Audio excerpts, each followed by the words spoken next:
I am a freelance financial consultant. I help startups organize their books before they go for funding rounds.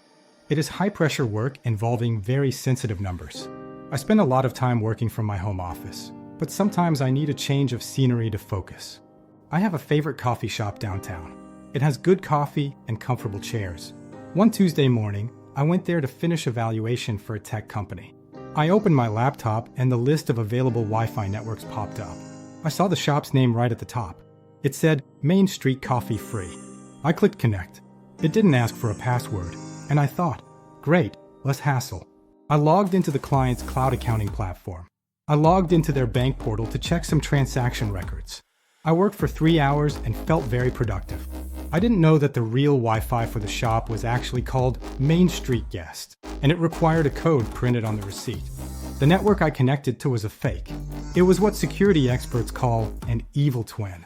It was being broadcast by a guy sitting just 3 tables away from me.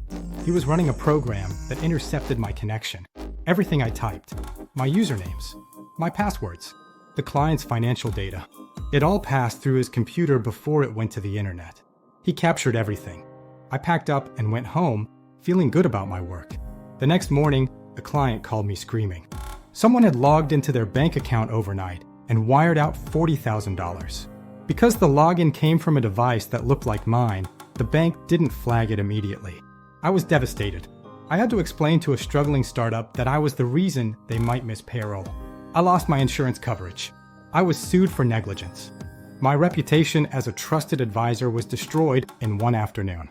Here is what I learned, and what I tell everyone who works remotely. First, turn off AutoConnect. Your phone and laptop will try to grab any signal they recognize. Make sure your device asks you before joining a network. If I had paused to look, I might have noticed the name was slightly wrong. Second, use your own data.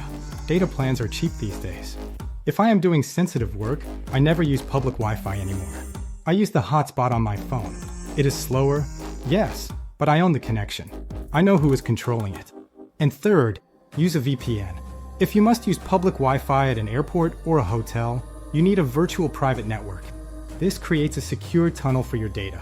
Even if a hacker intercepts your connection, all they will see is encrypted gibberish. If I had switched on a VPN that day, the hacker would have gotten nothing. We love the freedom of working from anywhere. But just because the Wi-Fi is free doesn't mean it won't cost you everything. Be careful what you connect to.